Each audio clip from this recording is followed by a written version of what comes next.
বিষয়ে প্রশাসন এবং নির্বাচন কমিশনকে আমরা স্মারকলিপির মাধ্যমে অবগত করব।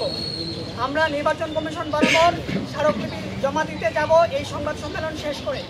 আপনাদের মাধ্যমে শিক্ষার্থীদের মধ্যে আমাদের উদ্বেগের কথা, আমাদের দাবির কথা তুলে ধরার লক্ষ্যেই আজকের সংবাদ সম্মেলন আয়োজন করা হয়েছে। স্মারকলিপির মূল বক্তব্য আমরা তুলে ধরছি। বন্ধুগণ, দীর্ঘদিন পর ডাকসু নির্বাচন অনুষ্ঠিত হতে যাচ্ছে। আসন্ন ডাকসু নির্বাচনকে ঘিরে বিশ্ববিদ্যালয়ের শিক্ষার্থী এবং বিভিন্ন ছাত্র সংগঠনগুলির মধ্যে বেশ উৎসাহ উদ্দীপনা দেখা যাচ্ছে। এটি আমাদের গণতান্ত্রিক চর্চাকে এগিয়ে নেওয়ার একটি গুরুত্বপূর্ণ সুযোগ। তবে ইতিমধ্যে নানা অনিয়ম, প্রশাসনিক সীমাবদ্ধতা ও সংখ্যা শিক্ষার্থীদের মধ্যে উদ্বেগ সৃষ্টি করছে।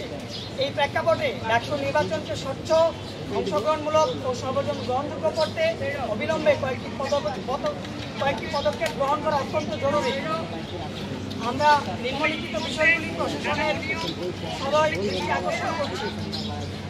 অপরাধে সম্পৃক্ত প্রার্থিতা বাতিল, যেসব ব্যক্তি অতীতে শিক্ষার্থী নিপীড়ন, বিভিন্ন গণতান্ত্রিক আন্দোলনে হামলা সহ অন্যান্য ফৌজদারি অপরাধ বা গুরুতর অনিয়মের সাথে সম্পৃক্ত, তাদের প্রার্থিতা বাতিল করতে হবে। এটি নির্বাচনকে গ্রহণযোগ্য করে তুলবে, একটি মজবুত ভিত্তির উপর দাঁড় করাবে। 2. ভোট কেন্দ্রের সংখ্যা বৃদ্ধি ও স্থানান্তর।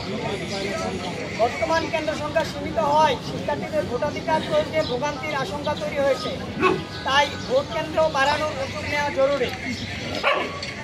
এছাড়া আবাসিক হলগুলির নিকটবর্তী ভবনে ভোট কেন্দ্র করতে হবে, যাতে শিক্ষার্থীরা সহজে ভোট দিতে পারেন। 3. পরীক্ষা সাময়িকভাবে স্থগিত রাখা। নির্বাচনে আগ মুহূর্তে বা পরপরই প্রার্থীদের নির্বাচনী কর্মকাণ্ড ব্যাহত হচ্ছে। এক্ষেত্রে 5 থেকে 11 সেপ্টেম্বর পর্যন্ত সকল পরীক্ষা স্থগিত রেখে কেবল ক্লাস চালু রাখতে হবে।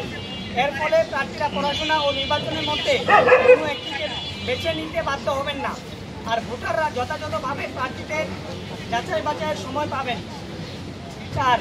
আচরণবিধি কঠোরভাবে বাস্তবায়ন। নির্বাচনী আচরণবিধি লঙ্ঘনের ঘটনাগুলিকে অবিলম্বে চিহ্নিত করে কার্যকর ব্যবস্থা নিতে হবে। ইতিমধ্যে কলাভবনের সামনে মঞ্চ করে কোরআন বিতরণ, মিছিলের মাধ্যমে ফর্ম তোলা ও উত্তোলনে বাধা দেয়া, নিয়ম ভঙ্গ করে বিলবোর্ড বা ব্যানার প্রদর্শন করা, বিভিন্ন হল বা মসজিদে প্রচারণা ইত্যাদি ঘটনা ঘটছে। এগুলি সবই নির্বাচনী আচরণবিধি লঙ্ঘন।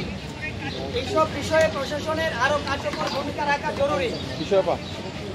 5. ব্যালটের ছবি সংযুক্তকরণ। ভোটারদের সুবিধার্থে প্রার্থীদের নামের পাশে তাদের ছবি সংযুক্ত করতে হবে, যাতে বিভ্রান্তির সুযোগ না থাকে। 6. অনেকের জন্য স্বল্প সময়ে হল কার্ড করা বা কার্ড নবায়ন করা কষ্টসাধ্য। তাই ভোটদান প্রক্রিয়া সুনিশ্চিত করতে বিশ্ববিদ্যালয়ের যে কোনো বৈধ ডকুমেন্ট থাকার ভিত্তিতে ভোটদানের ব্যবস্থা করা দরকার। আমরা মনে করি এই পদক্ষেপগুলি গ্রহণ করলে ডাকসু নির্বাচন গণতান্ত্রিক, স্বচ্ছ, অংশগ্রহণমূলক হওয়ার পথ সুগম হবে। এর মাধ্যমে নির্বাচনে সকল শিক্ষার্থীর অংশগ্রহণের সুযোগ প্রসারিত হবে। কর্তৃপক্ষ যেন অবিলম্বে এই বিষয়ে যথাযথ ব্যবস্থা গ্রহণ করে সেই আহ্বান আমরা জানাবো। ধন্যবাদ। আপনাদের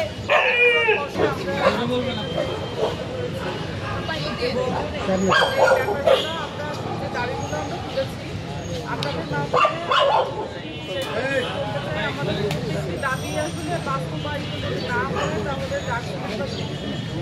এবং একটি লেভেল মানে তৈরি হওয়ার পথে আমরা বাধা হিসেবে ধরছি। এবং এই কারণেই আসলে আমাদের প্রত্যেকটি দাবি যাতে প্রতিষ্ঠান মেনে নেয় সেটি আমরা জোরভাবে বলতে চাই।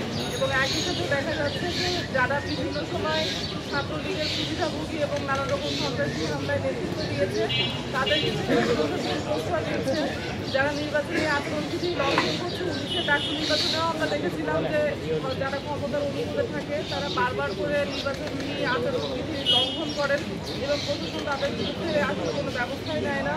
আমরা